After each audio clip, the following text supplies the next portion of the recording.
Class 11, welcome back to your online class chemistry. Student आप chemistry में unit 6 पढ़ रहे थे थर्मोडायनेमिक्स, जिसमें मैंने आपको 3 लेक्चर तक दे दिया था। आज जो पढ़ना है वो आपका है Hess law of constant heat summation. तो हेस लॉ ऑफ कांस्टेंट क्या होता है, चलिए देखते हैं। Hess law of constant heat summation, according to this law मतलब द हीट एनर्जी और enthalpy change in a physical process or chemical reaction in quite independent of the manner in which the change has been carried.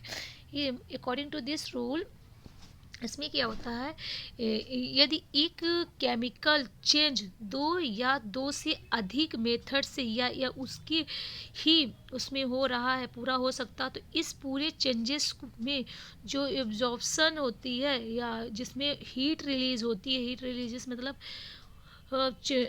इसमें हो गया delta H, जो होती है वो क्या होती है, इक्वल होती है, चाहे उसमें चेंजेस किसी भी मेथड से पूरा किया गया हो।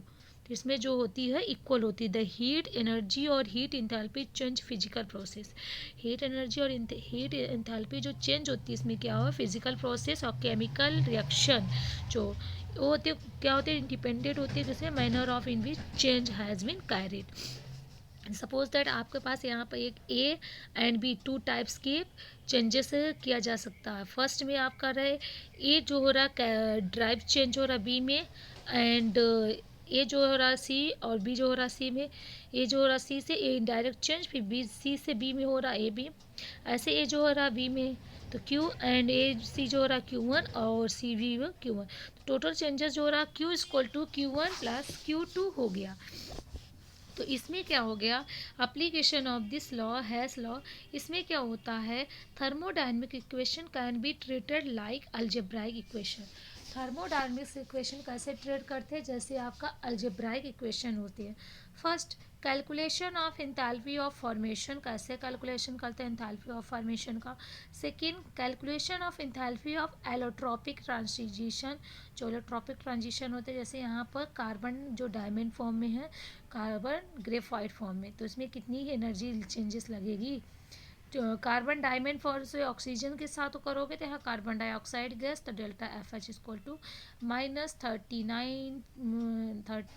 393.5 kilo joule, and the graphite carbon dioxide formation होगा तो यहाँ पर लगेगी डेल्टा एच हो जाएगा आपका plus 1.9 kilo joule, and delta F H जो हो जाएगा minus 395.4।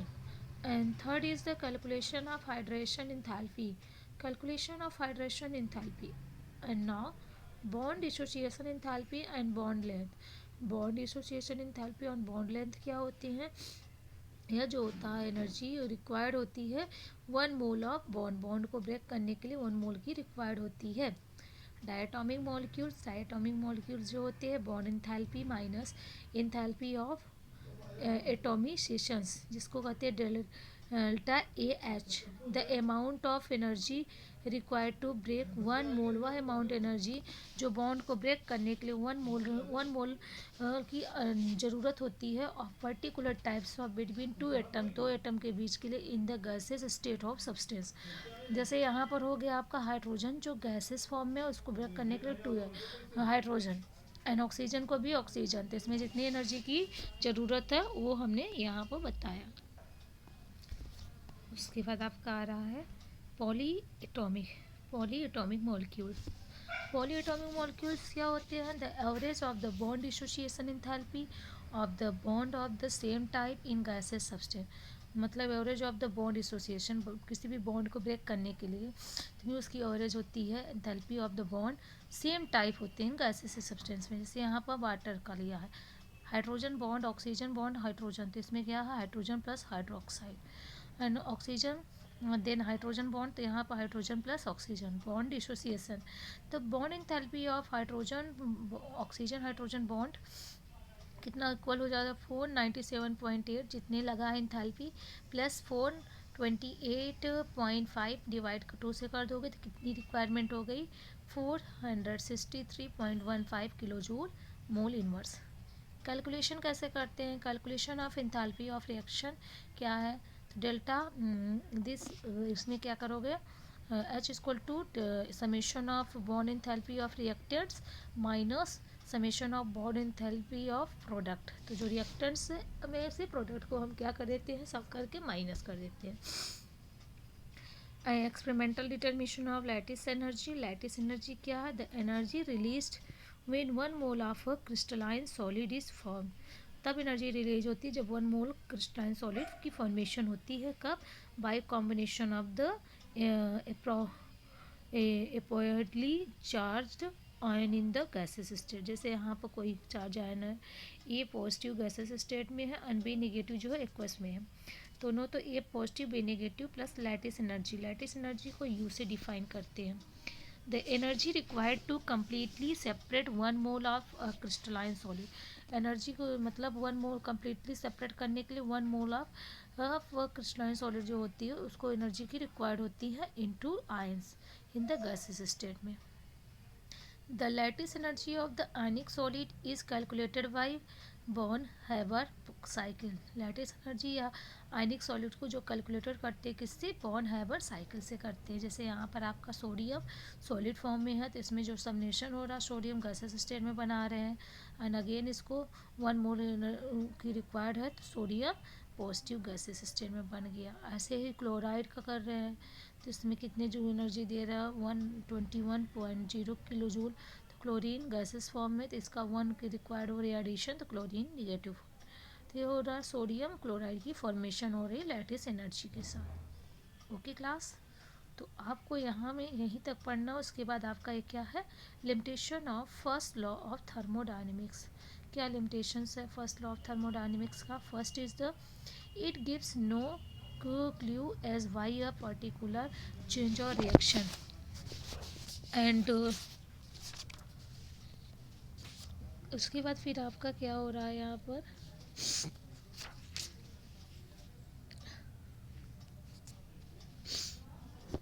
reaction take place while the other does not. A large number of chemical reaction which readily take place either of their own or under specific conditions. Spontaneous and non spontaneous reactions क्या होते हैं?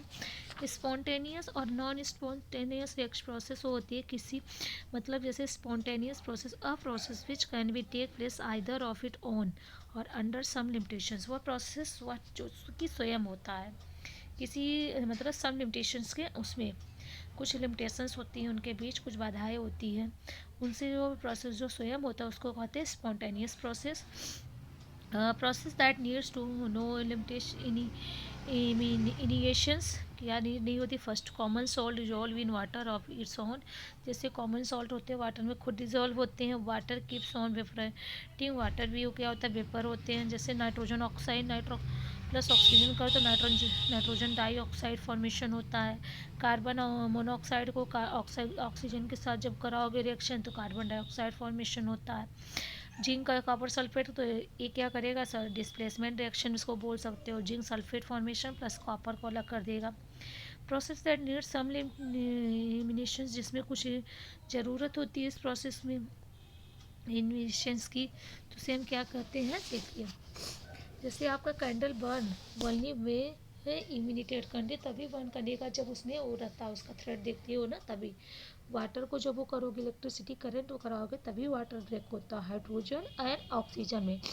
ऐसे आपका calcium carbonate भी जब इसको heat करोगे तो कैल्शियम ऑक्साइड अलग हो जाएगा solid formation and carbon dioxide gases form में आ जाएगा। नॉन स्पॉन्टेनियस प्रोसेस क्या होते हैं? A piece of gold does not dissolve in water. Gold का जो पीस होता है वो वाटर में नहीं डिजॉल्व होता। ऐसे silver chloride plus sodium nitrate तो इससे रिएक्शंस नहीं होती है। Driving force in a spontaneous process क्या होते हैं? The force which the responsible for the spontaneously of a process. The force जो कि रिस्पॉन्सिबल है स्पॉन्टेनियसली प्रोसेस के लिए। जैसे first is the tendency to acquire minimum energy. Tendency जो एक्वायर होती है मिनिमम एनर्जी के लिए। जैसे कार्बन प्लस ऑक्सीजन तो कार्बन डाइऑक्साइड और तो carbon dioxide. Nitrogen plus hydrogen तो अमोनिया का फॉर्मेशन हो रहा। हाइड्रोजन प्लस क्लोरीन तो यहाँ फॉर्मेशन हो रहा आपका हाइड्रोक्लोरिक एसिड का। It decrease in energy certain form, क्या है, ये सब आपको नहीं पढ़ने हैं, ये आपके उसमें नहीं है। तो आपको बस यहाँ तक पढ़ना है थर्मोडायनेमिक्स फर्स्ट लॉ, अच्छे से पढ़ लीजिएगा। बस, और वही जो लॉ है उसके बाद ये सब आपको नहीं पढ़नी है, मैं ये सब हटावा दी हूँ। आपको थर्मोडायनेमिक्स फर्स्ट लॉ अच्छे से पढ़ना है। ओके क्लास, तो ये चैप्टर आपका कंप्लीट हो रहा है। Second law, thermodynamics second law नहीं पढ़ना है, मैं नहीं पढ़ा रही हूँ। गिब्स फ्री एनर्जी ये भी आपको नहीं पढ़ना है। तो आपको थर्मोडायनेमिक्स फर्स्ट लॉ तक अच्छे से पढ़ लेना। Okay, thank you.